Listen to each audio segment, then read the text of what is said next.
Hi everyone, I'm Mrs. Thompson and I'm going to be reading to you chapter 14 today of Og the Frog, and it's the Great Frog Debate.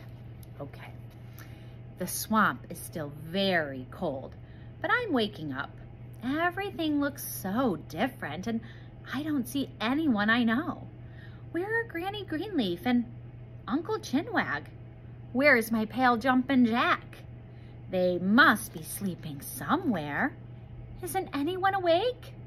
And I hear them. We are the bullfrogs, defenders of the swamp. We are the bullfrogs, mightier than all. Bullfrogs reign, bullfrogs rule. Rum, rum, rum, rum, rum. Help! They're surrounding me! Can't somebody get me out of here? I'm not sorry to wake up from that daydream. It was a little bit too real. Room 26 isn't as noisy as the swamp was in my dream, but there's tension in the air as the big Tads prepare for the Great Frog Debate. Well, that's what they're calling it. I'm as worried as a bullfrog who's lost his voice. I'm as edgy as a duck stuck in the muck. What I'm trying to say is, I'm nervous. And so are the big Tads. Even Mrs. Brisbane seems a little anxious today. And Humphrey? He squeaked so much already, I'm afraid he's going to lose his voice. Squeak, squeak, squeak, squeak. I dive into the water side of my tank and I try to float. Doze. B. It's not working today. Saya's nose is about 2 inches from a piece of paper. She's been studying, while Heidi is talking to herself. Gail's not giggling at all. And when AJ greets me with the usual, "Hi, Augie," his voice is much softer than usual. Garth cleans his glasses over and over. Mandy frowns. She looks at me, but for once, I can't make her smile. I don't feel much like smiling either. Tabitha stares into space, looking glum. When I say, "Cheer up," she doesn't even glance my way. I look around my cozy tank when it's clean pool of water. The lovely green moss, my rock. Miranda, Richie, and Seth all toss froggy fish sticks into my tank when Mrs. Brisbane isn't looking. I don't eat them at all because if I'm going back to the swamp, I have to be in lean shape for jumping. Besides, I'm really not hungry. After taking attendance, Mrs. Brisbane sends the Tads off to gym first thing in the morning. I have no idea what they do there, but when they get back, she tells the class that instead of our regular subjects, we'll start the debate. That's good because I don't think my friends could think about anything else this morning. I know the last thing on my mind is math. If amphibians like me could sweat, I'd be sweating. The worst part is, I'm not even sure what my fate should be. When Mrs. Brisbane says, "Let the Great Frog Debate begin," my fabulous leaping legs suddenly feel all wobbly. Let us start with a speaker on the side of Og, moving to Piney Woods, she says. A lot of hands go up. Even Heidi, who usually forgets to raise her hand, is waving hers in the air. Naturally, Mrs. Brisbane calls on her. Heidi has notes written on a piece of paper. She has a very determined look on her face, but her hands are shaking, and the paper is too. It's not that I don't love Og, because I do, she begins. She glances over at my tank. I truly do, Og. That's a very good beginning.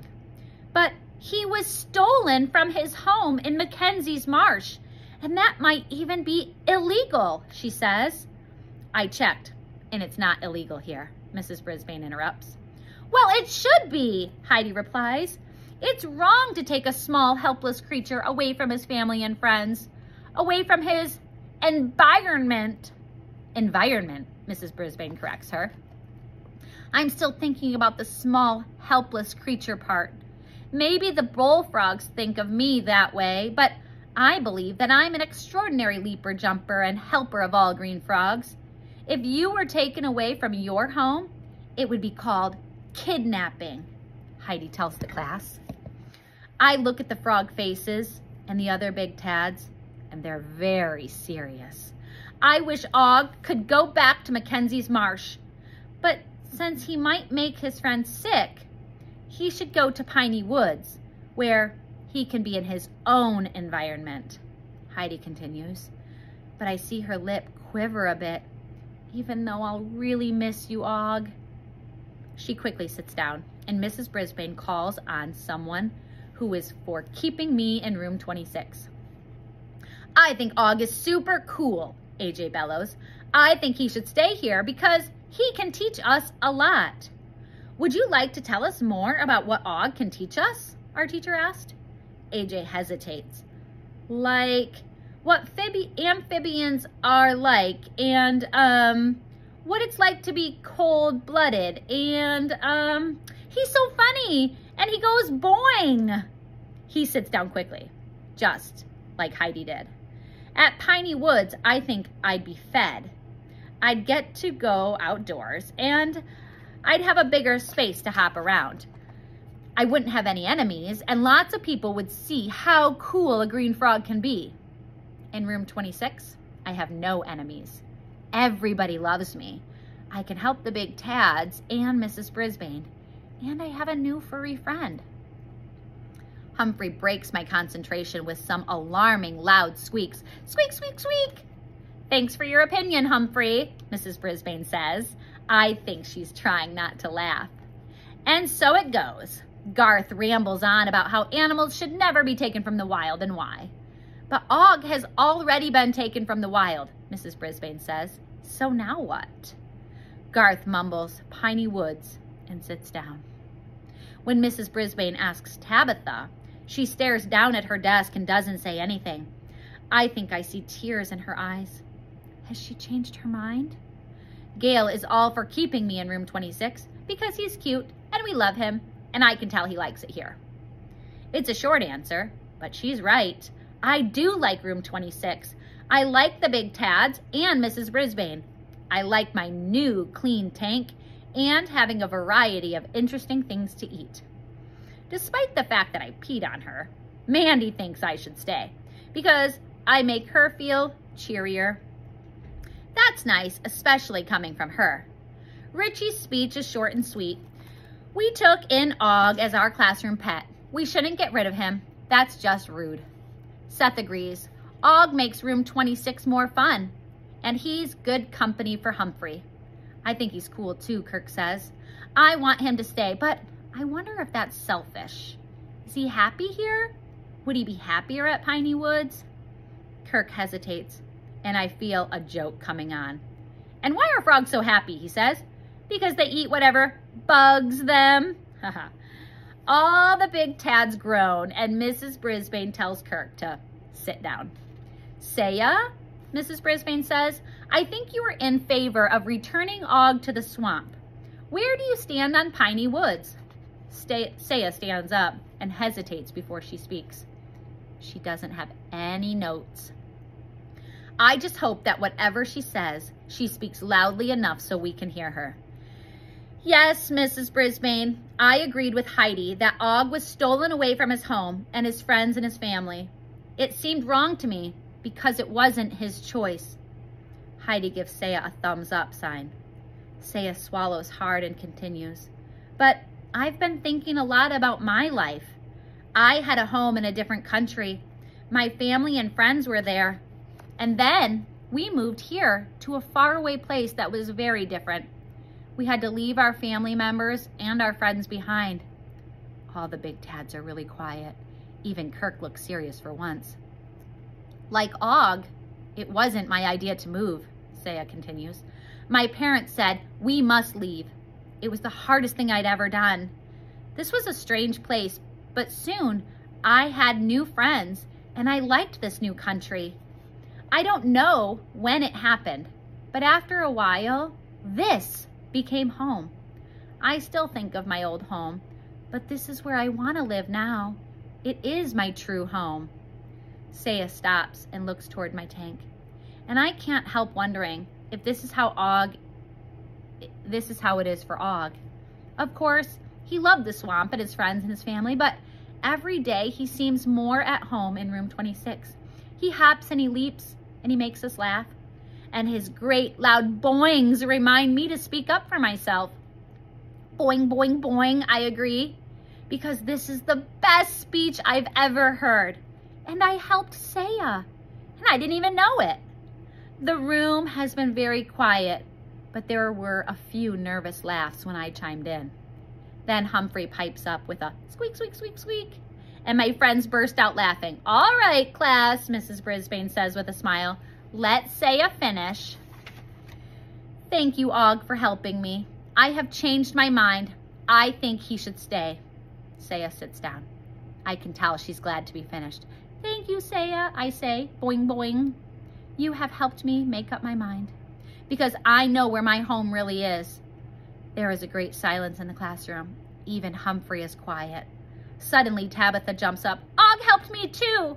This has been a strange place for me, but Og made me feel at home. I don't know how he did it, but he made me feel like trying. I'm sorry I didn't say it sooner, but I really want him to stay, and I hope all my new friends in room 26 agree. I agree, I tell her, and she smiles. Thank you for speaking up, Tabitha. Anyone else? Mrs. Brisbane asks, and she looks around the room. Art? Once I kind of dozed off, and Og woke me up before I got in trouble, Art says. Then he adds, sorry, Mrs. Brisbane. I'll pay more attention next time. She laughs. Og helped me too. I did, didn't I? I made her life easier by liking the mealworms, and I helped get Mrs. Brisbane's attention, so she saw the paper that Aldo was so worried about. It's true, I'm doing my part as a classroom pet. Now, if only I can keep my job. Thanks to all of you who spoke, Mrs. Brisbane says. The lunch bell will ring at any moment, and I want each of you to write your decision on one of these slips of paper. She walks around the room, handing them out. Boing! She didn't give me one. Or Humphrey. Write Piney Woods or room 26. Fold it and put it in the box by the door on your way out. Mrs. Brisbane continues, do not put your name on it. This is a secret vote. I see my friends writing, but I can tell what they're jotting down. I can't tell what they're jotting down. The bell rings. One by one, the big Tads file out, each dropping the vote into the box. Thank you, Mrs. Brisbane tells them as she leaves. I will count the votes, and when we get back from lunch. Some of the big Tads groan. Can't you count them now? AJ asks. After lunch, Mrs. Brisbane says firmly. They all leave the room, and Humphrey quickly opens his cage door, and just as quickly closes it again.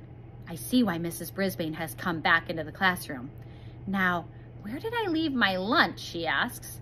I don't answer because I think she's talking to herself. Humphrey stares at her intently as she rummages through her handbag and even through another large bag that she carries with her. I'd forget my head if it wasn't attached, she mumbles. I wouldn't like to see a headless teacher. Then she starts opening all the desk drawers and searches them. There's still no lunch. She flings open the closet door and disappears from view. I can hear her muttering to herself. When she comes out, she says, I know I made my lunch this morning. And then I put it in, she suddenly stops. I put it in the car. Ugh. And now I'll hardly have time to eat. She rushes out again. Humphrey and I are all alone again. It's just us and the ballot box in room 26. I stare at the box, knowing my fate will be decided by those little slips of paper inside. I'm feeling so jumpy. I hardly notice Humphrey open his cage door and skitter across the table. But as I realize he's sliding down the table leg, I am very nervous. Humphrey, don't go. You won't have time to get back to your cage, I tell him. He darts across the room, and what's that he has in his mouth? A tiny slip of paper. Come back, I shout. But Humphrey keeps going. The box sits on a stool, It's a lot lower than our table, but it's very tall for a small hamster to climb. So I am amazed that Humphrey neatly climbs the rungs of the stool and, with great effort, pulls himself up onto the top. Careful, Humphrey, I tell him. Then he stands on his tippy toes, hangs on the rim of the box with one paw. He drops the paper into the box with the others. The box teeters a little and it starts to tip. Watch out, I scream, and I give a danger warning. Screech! Humphrey quickly lets go and slides down the top of the stool. Just as he slides down one leg, the bell rings. Lunchtime is over. Hurry, I shout. Screech, screech! I just can't help myself. He races across the room as fast as a jackrabbit, grabs the cord to the blinds and starts swinging.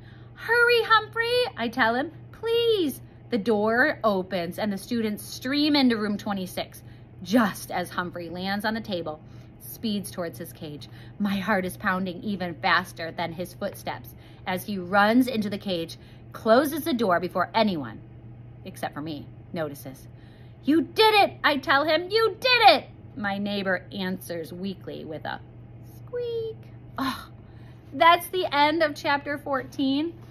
And we don't even know what happened yet. So the next chapter is decision time. I can't wait to find out what happens with Og.